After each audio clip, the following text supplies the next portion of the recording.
revolution. Comuna nada is moving since it is revolutionary, and all the more moving in that it was his testament. In the final days of his life, on October 20, 2012, during the first and the last meeting of his newly formed cabinet, Chavez spoke these words as if they were his last will, engraven them into the consequences of his revolutionary comrades. The Comuna is the government, the organ of power. More concretely, it refers to both the legislative and the executive branches, to both decision-making and the implementing bodies, to both the government and the assembly. Government and assembly encompasses both the central and the local levels. Thus, the Comuna represents the system of people's democracy and the centralism, the institutions and the order of democratic centralism. In perspective, the exercise of democratic centralism must be understood as it depends on the advance of Comuna. In short, the Comuna is people's democracy itself. It is the peoples themselves. Although Chavez once nearly lost his life in counter-revolutionary coup after revolution, his revolutionary forces never lost control of state power, not even once. This was not only because Chavez's party was strong, but also because the people's support for Chavez's movement and the party was unwavering and resolute.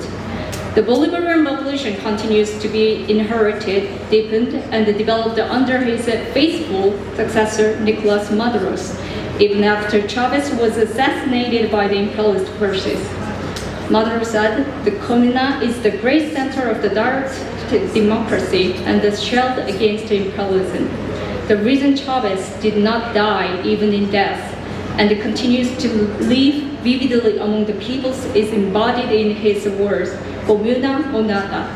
The spirit of the Che Guevara slogans, "Hasta la victoria siempre," finds its constitution in Chavez's code, Comuna o nada, which continues to guarantee the victory of the Venezuelan people and the Bolivarian Revolution.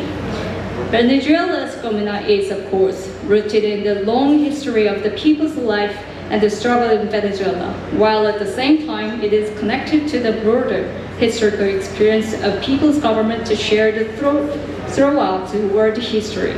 Of particular importance are the Paris Commune of 1871, the world's first proletarian government, and the Soviets of the Russian Revolution of 1917, the world's first victorious socialist revolution.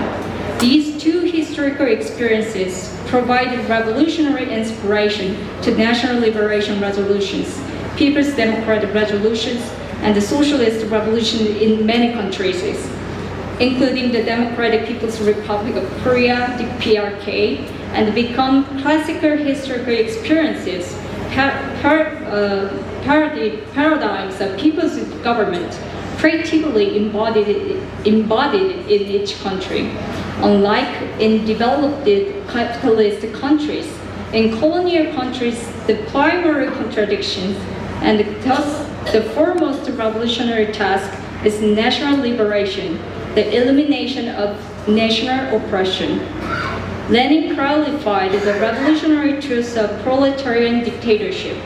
He identified one of the key reasons for the failure of the Paris Commune in its lack of strong implementation of this revolutionary principle, and he did not allow it to be repeated in the Russian Revolution. Based on its experience with the People's Revolutionary Government in guerrilla zones, liberated areas during the anti-Japanese struggles, the DPRK established a people's government in the northern half of Korea after liberation on August 15, 1945, without falling into either leftist or rightist deviation. As a result, the anti-federal democratic revolution following the anti-imperialist national liberation revolution was accomplished rapidly and smoothly. After carrying out a national liberation war against imperialism for 3 years, from 1950 to 1953, the DPRK swiftly advanced the task of socialist revolution, the establishment of socialist relations of production in the 3 years from 1956 to 1958, without resorting to violent methods. This task was achieved quickly and smoothly. Defining the 21st century as a new era requires a compelling justification. For us, the 21st century conveys a crucial lesson from the collapse of socialism in the Soviet Union and Eastern Europe in the late 20th century, and it demands that future socialist revolution and constructions must avoid both leftist and rightist deviation. In 21st century revolutionary theory, the Industrial Revolution of advanced science is as bitter as the people-centered political revolution of the 21st century. The revolutionary task of inheriting and practically renewing Lenin's classic formulation. Communism is Soviet powers plus electrification of the whole country. In accordance with the conditions of our era, the 21st century cannot be overstated.